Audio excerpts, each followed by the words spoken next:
you got to see here at this point that if you are careless with your time, in other words, if you are your own vampire, your own time vampire, it has a lot more to do with how much you value yourself, how much you value your time, how much you love yourself. Hello there, thank you for the click. This is Ndumi-Light's channel where we shine light on all things self-leadership. This video is part 2 of a video titled 8 Time Vampires to be Aware of. And if you haven't checked out that video, I highly recommend that you do, because this video is a continuation of that video. And this basically is a how to manage time vampires in our lives. Why is it important? Well, because time vampires will always be there. They will always exist. And it is entirely up to us in our own spaces how we manage them.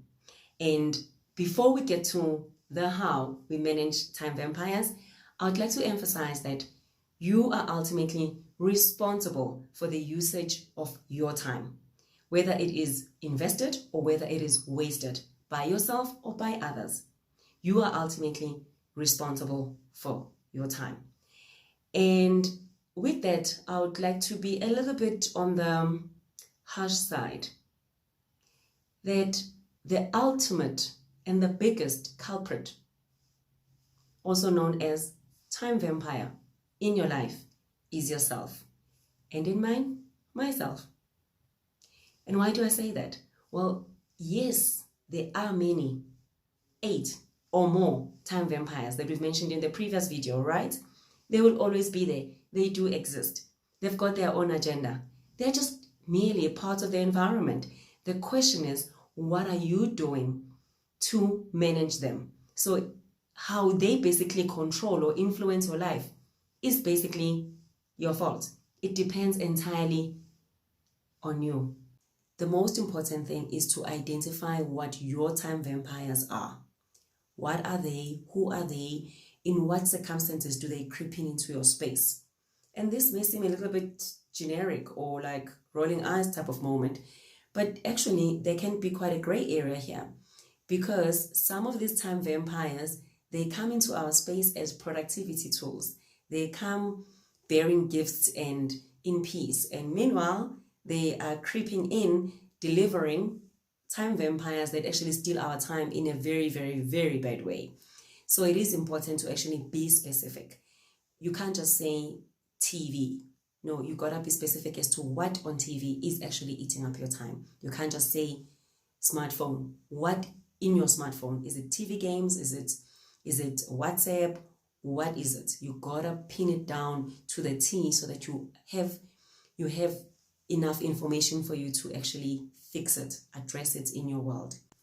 And once you've identified your top 3 time vampires, you need to know them for yourself, right? But of course, I'll be keen to know, so please do post them in the comments and I'll definitely engage. Once you know your time vampires, you need to ask yourself this question: what can I do differently to prevent these time vampires from eating up my time? What can I do differently to prevent these time vampires from eating up my time? So the first thing that you can do differently is to allocate bulk time into your schedule for you to be able to get through your most important tasks and your goals. As you can see, this journey is about digging goals, right? You gotta allocate bulk time, uninterrupted bulk time. And the interruptions are what? The phone, TV, omnibus, right? We're working from home. And surfing the internet. So these are the things that actually just really creep into our space, and whilst we are working, and they deplete our concentration, and instead of getting through a particular task in an hour or 30 minutes, it may take you 2 hours because you are multitasking. So instead of multitasking with things that really will not be yielding any result, rather put those things completely away. Focus on what you need to do. Perhaps your top 3 important tasks of the day. Your top 3, just the top 3 in that hour, in that 2 hours. You'll be surprised how much you get done if your phone is off, if you are not on social media, and if you are not watching TV while you are busy trying to get work done. And If you don't create bulk time for the things that are important to you, for your goals, then don't be surprised when the goals are not materializing, because there isn't room or space for you to actually get started and for you to actually see them through. So bulk time on a regular basis is really one of the ways that you can actually just zap out time vampires from your world. The second thing is that you gotta put a system in place that basically tricks you into getting things done, tricks you into productivity. What do I mean here? So let's take an example of social media. If this is one of your time vampires, then it doesn't help that you use your phone, your smartphone, as an alarm clock in the morning. Ideally, you need to get one of those all-time clocks that basically go in the morning, right? You need one of those urgently, because using your smartphone is working against you, not for you. It is important that you put a system in place that basically supports your goals, supports what it is that you want to achieve out of each day, out of each week.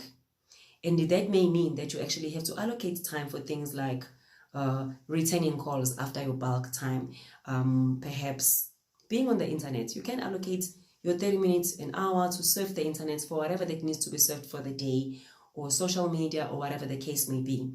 If you have allocated time specific for those things, and then you have a timer that says time to go back to work, then you get back into what you need to do. You are clear on what needs to happen, when and why, right?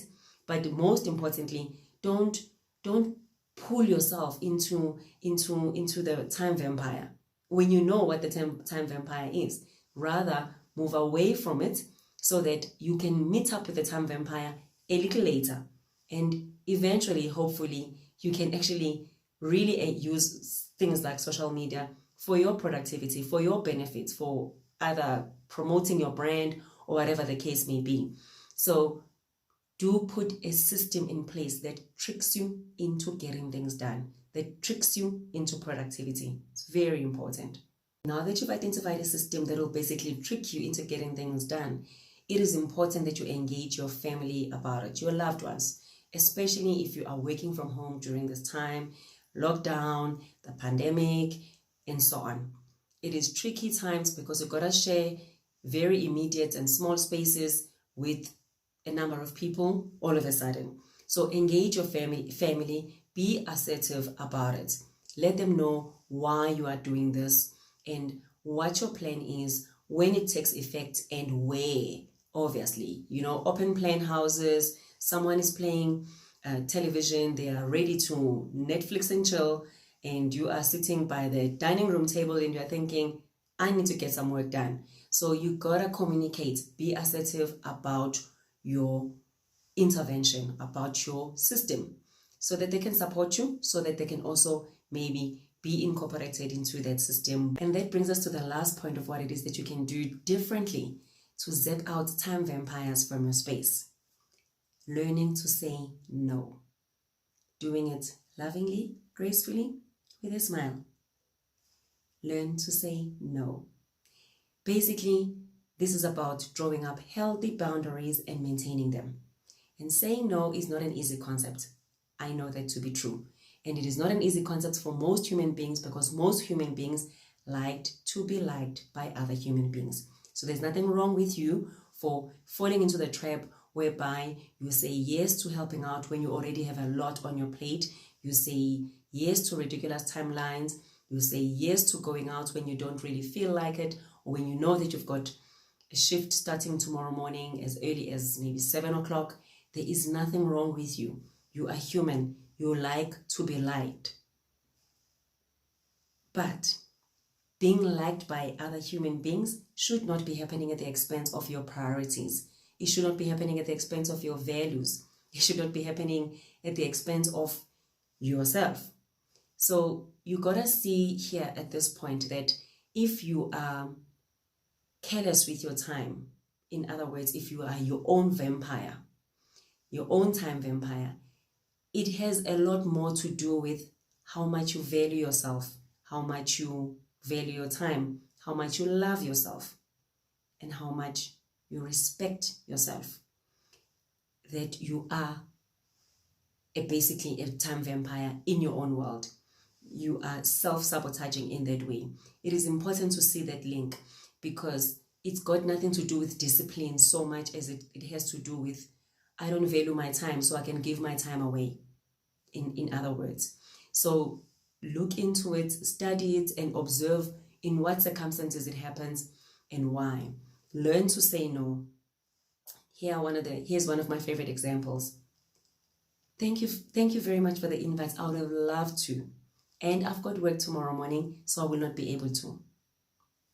Ding, a smile. Always end with a smile, right? So you're saying you're not fighting anyone, you are not in resistance, you are just basically stating the fact. Thank you very much for the invite. I would have loved to. And I've got work tomorrow morning, so I will not be able to. It's just one of the examples. And in the case of work, yes, I'd love to help out with that particular task. Would it be okay if I submit and you mention the time? Because already the very same person may have given you a pile of other things for you to do. So manage it. Manage it, obviously, as I've said, lovingly and respectfully and gracefully. And that brings us to the end of this video. I hope you've learned something new, and I hope you've enjoyed the video. And if so, please do give it a like, and also do share it with your loved ones and people that you think may benefit from the video. And remember to subscribe if you haven't done so that you can see more from this channel. Remember, when you go out there, whether digitally or in person, be your authentic self, always.